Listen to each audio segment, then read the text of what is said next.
People going all out with their Christmas decor this year. We want you to see more homes decked out for the holidays as well. Go ahead and nominate a homeowner that you know who lights it all up at KHOU.com/holidayhome. And so tonight we're finally seeing the lights on at our latest featured home out in Katy. We want you to see the view from above. There we go. Ah, the brightest house on the block. No way Santa's going to miss this place. It is simply beautiful. Digital anchor Brandi Smith introducing us to the homeowners responsible for this amazing attraction. Brandi. Hey, Len and Mia, so it's funny that you mentioned it's the brightest house on the block. As I was driving into Pin Oak Village, I saw a couple displays. I was like, oh, that's nice, that's nice. I rounded the corner and saw this even in daylight.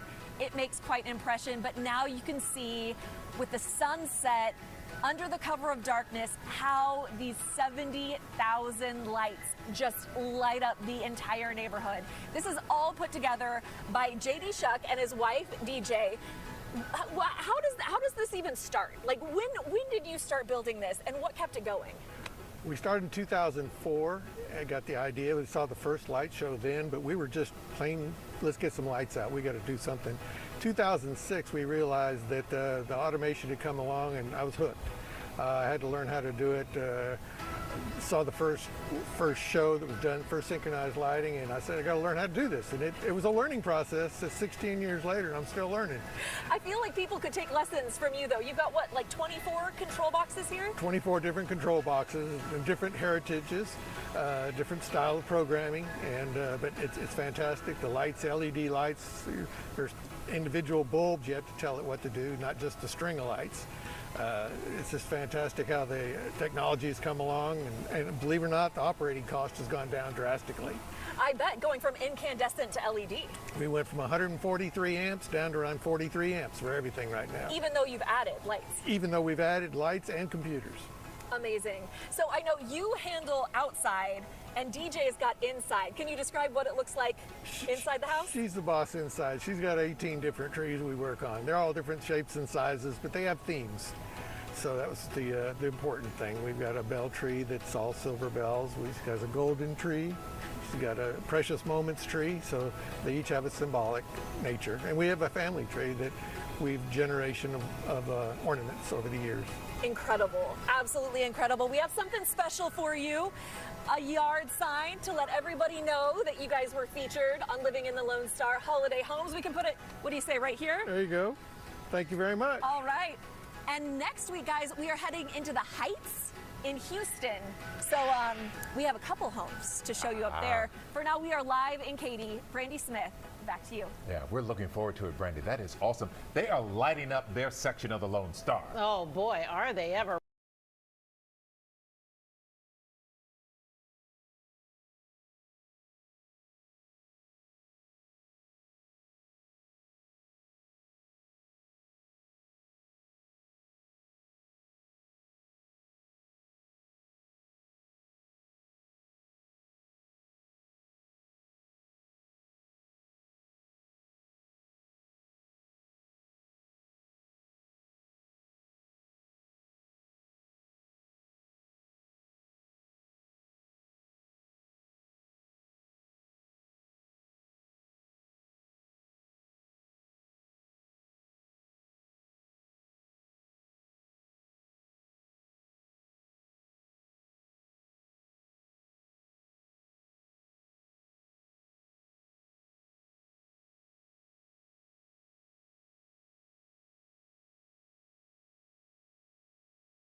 Hello from beautiful Pin Oak Village in Katy. We are at Christmas Katy, the creation of J.D. Shuck.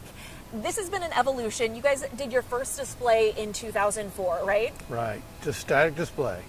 And these trees, well, a different version of these trees, inspired you to do something more. Right, a guy named Carson Williams had the first synchronized light show in 2004 that he started, and he had a similar shape of 15 trees, and this pretty much got me hooked on it, and the evolution of going from just all white trees to now I've got these layered in different sequence. I inverted it from 5 to 1 to 1 to 5. I changed the direction that he did, but that was pretty much what happened. And that's not your only tribute. You have a tribute to another light pioneer as well. Right. The first guy named Marty Flack was the guy who invented what we call the Marty fan. And the arch you see there with the different spokes. It's not lit up right now, but it will be. It will be. He came up with that idea, and it's grown here because now I'm using all smart lights. I'm using pixels, but the same premise that he inspired back then. And then these are called leaping arches down below, which again, somebody came up with another idea to try to address it. We went into the leaping arches, and so these can dance back and left and right. That's why we call them leaping arches. I feel like it's really important to point out that you built all of this. Oh yeah. This isn't something you just went down to, like, say, Home Depot and bought. No. You made them. We wire everything together. Yeah, these pipes are all bent. I finally figured out where to buy translucent pipe, large enough, and I built a frame to hold it, and put the lights inside of it. That's an aluminum frame, and for that lights. The big poles are aluminum poles. I used to use steel. Now I've gone to aluminum because it's lighter weight, much easier for me to put up and take down. But believe it or not, the Katy Tiger is made out of hardy board. That thing weighs about 50 pounds with the frame and everything around it. And just to drill the holes for the lights through the hardy board back then was really hard to do when I had that. But that's been around for a good while, about 2006. How about the nutcrackers? Because you also built those. Yes, the nutcrackers are about 350 pounds each. Those were built from scratch. The head was a foam block, and I had to shape that. The nose was formed. The sword is again styrofoam. My wife came up with the details. We did all the painting. My daughter painted the faces. The actual material is a bathtub liner. That's a liner that's flexible, gone around on a wooden frame. We've got dowels that do the different spacing and the different depths. This is PVC pipe. So basically that's what that is. The rod goes through there. And again, we use that same material to make that. So, and we have electronics I have inside of them, and they have lights on the top. So you start putting this together, like assembling, right after Halloween? Day after Halloween is the official day that we start putting things out. We let the kids have a free rein to run without falling over or anything. So rule is after Halloween. Because I imagine you're not mowing your yard after you get this all set up. Right, we blow a lot of leaves, but we don't cut anything. So how much money would you estimate? I don't want to talk about money. Okay. I talk about hours. I tell you, it's insurmountable number of hours. This year we painted all of the candy canes, redid all that. Zip ties, every year I've got to buy bags of several hundred zip ties. I go through probably 2,000 or 3,000 zip ties every year, and just to put the zip ties down. Of course, at the end of the day, I got to cut them all, take them all off too. So putting it up, I think you told me you get a cherry picker for 3 days. Yeah, I get a 60-foot boom cherry picker that I can do because it's not safe for me to get on a ladder that high. I can see why DJ would not approve. Yeah. 32 feet up there to carry everything. The gingerbread trim is made out of coral board now. When we started, it was made out of plywood, and it was really hard to carry up, and it didn't weather as well. Coroplast is great, but that's all hand cut, hand painted, hot glued decorations on. Even the little gingerbread people we hand painted those. I love asking you about that because you can tell it's such a passion. Like, you can tell you love this. We love the details.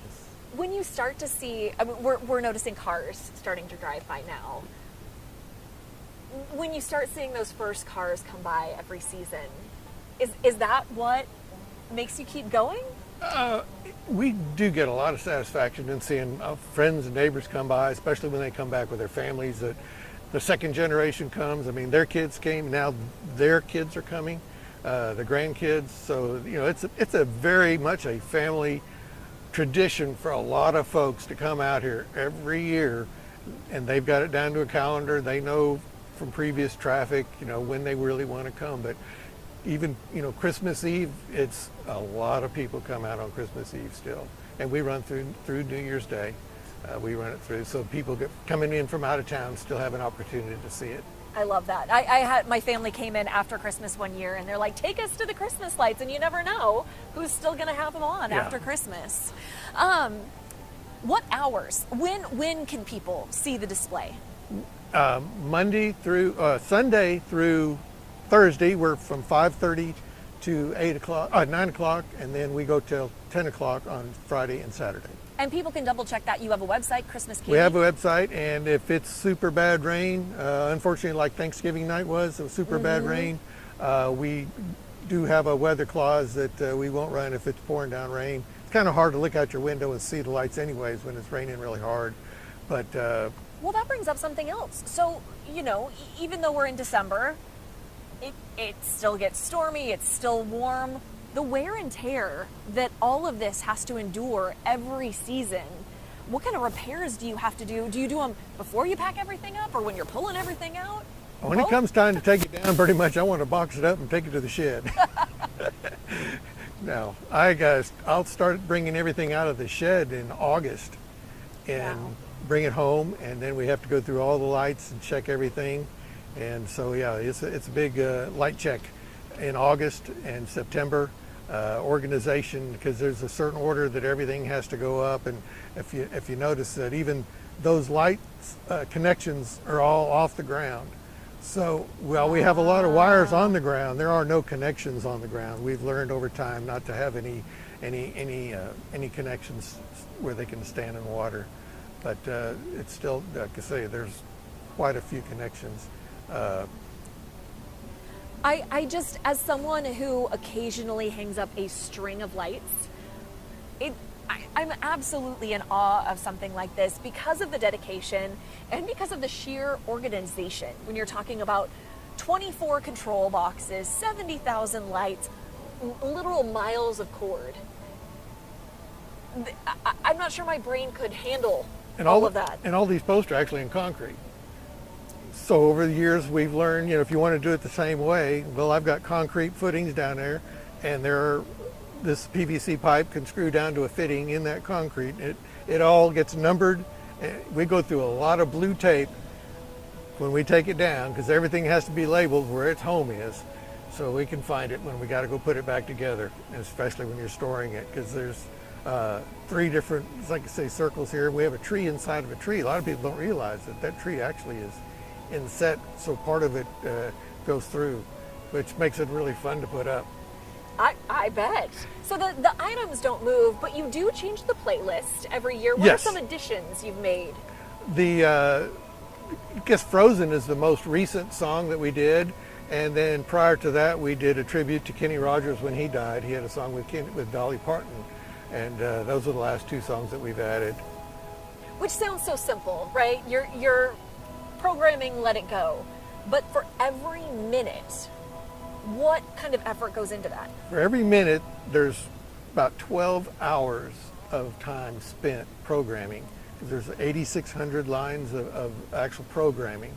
There's 35 different tracks, soundtracks. I have to break that sound out because every element gets a track. The 15 trees, they're on one track. The Marty Fan's on a track. All the mega trees are on a track. And it depends if they're a mega tree with 12 or 8. Would be 12 times 4, 48, red, white, green, and blue.